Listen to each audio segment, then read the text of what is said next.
मुझे लगता है कि मैंने इतने अवार्ड एज एन एक्ट्रेस मुझे मिले हुए हैं, नेशनल अवार्ड मिला हुआ है, फिर पद्मश्री मिला हुआ है। तो अगर मुझे एक member of parliament MP of the year भी मिले आगे चल के लोकसभा में, क्योंकि ऐसे अवार्ड्स भी होते हैं, I will be very happy. Party के जो संस्कार हैं, हमें भी उन्हीं के हिसाब से जो है वो चलना पड़ता है।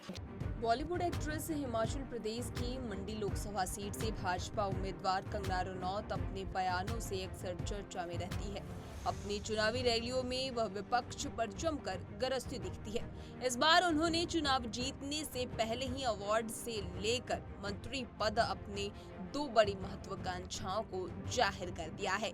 क्या कुछ कहा है, आइए आपको सुनाते हैं। जो मंडी में अगर मैं मेंबर ऑफ पार्लियामेंट बन के आती हूँ, तो नेचुरली मैं पार्लियामेंट में यहाँ का जो पक्ष है वो रखूँगी। और जो मुझे लगता है कि मैंने इतने अवार्ड एज एन एक्ट्रेस मुझे मिले हुए हैं, नेशनल अवार्ड मिला हुआ है, फिर पद्मश्री मिला हुआ है।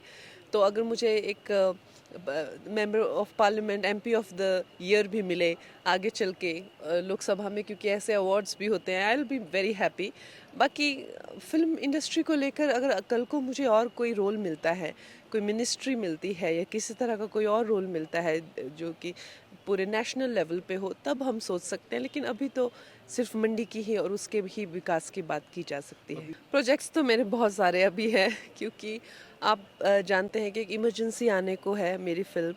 और एक मैं माधवन जी के साथ एक फ़िल्म शूट करके अभी उसको छोड़ के आई हूँ, जो कि मुझे रिज्यूम करनी है। उसके अलावा जो है, मैंने जो 3-4 फ़िल्म्स हैं मेरी, वो साइन की हुई है। चाहे सीता जो है उनकी ट्रिलॉजी है, या उसको इनको क्या कहते, नोटी विनोदिनी करके जो बायोपिक है, उस तरह से है मेरी काफ़ी फ़िल्में।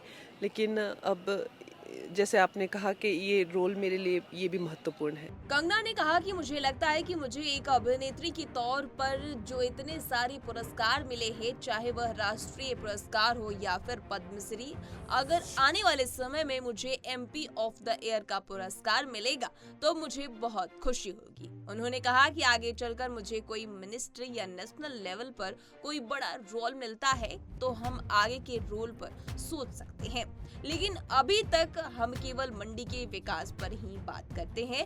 इस दौरान उन्होंने सेब से किसानों के मुद्दों को लेकर सुलझाने की भी बात कही। आगे क्या कुछ कहा, आइए आपको सुनाते हैं। सेब के जो बागवान हैं उनकी डेफिनेटली काफ़ी चैलेंजेस हैं, और हर जगह के अपने अपने अलग अलग हैं। कहीं कहीं उनको स्टोरेज, कोल्ड स्टोरेज चाहिए, कहीं कहीं उनको जो है कोई चाहता है कि इम्पोर्ट ड्यूटी ज़्यादा हो, और भी उनके जो हैं वो चैलेंजेस हैं, सेब के जो है रेट बढ़े, ऑल दैट। तो वो तो खैर अब प्रशासन के साथ बैठकर ही करने वाली बात है। एक तो मैं आपके ध्यान में लाना चाहूँगी कि एक प्रत्याशी होकर ये मेरा रोल नहीं है कि मैं अभी अनाउंसमेंट्स करूं।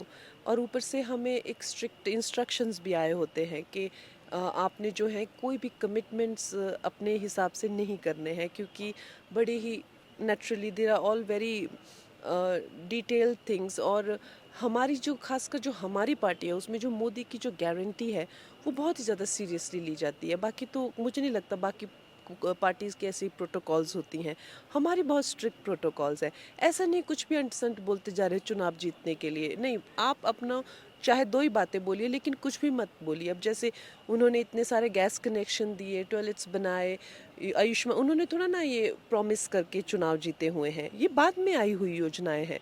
तो आप देखिए, जो एक जो एथिक्स हैं, जो पार्टी के जो संस्कार हैं, हमें भी उन्हीं के हिसाब से जो है वो चलना पड़ता है। इसी के साथ आपको बता दें कि हिमाचल प्रदेश के चारों लोकसभा सीट के लिए अंतिम चरण में 1 जून को मतदान होगा।